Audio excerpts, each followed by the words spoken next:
Finally আজকে ভাইফোঁটার দিন তো এসে গেছে, দেখুন বসে পড়েছে একদম। আমি তো বসেই পড়লাম তাড়াতাড়ি করে ধপ করে।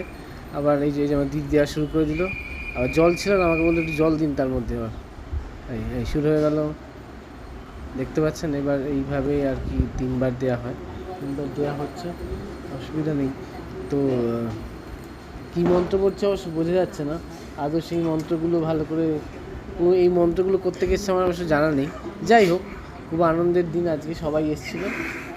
একজন দিদি তো এলোই না, সে শুধু আমাকে 1 বাক্স মিষ্টি পাঠিয়ে দিয়েছে, কিন্তু সুগারের ভয়ে আর খেতে পারলাম না পুরোটা।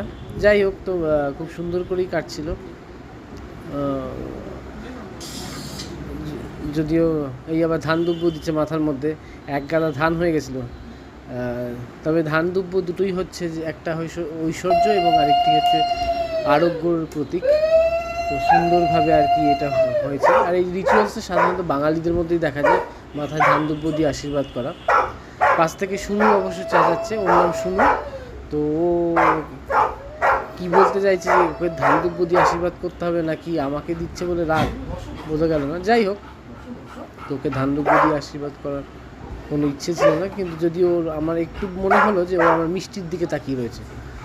তো যাই হোক, ফাইনালি মিটলো। ফাইনালি এবারে মিষ্টি দিল, তো আমি একটু ভেঙে খেলাম।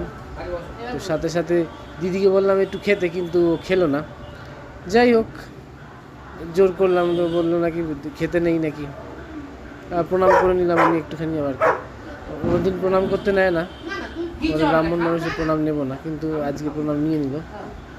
খেতে বললো, খাবো না বললো। যাই হোক, আমি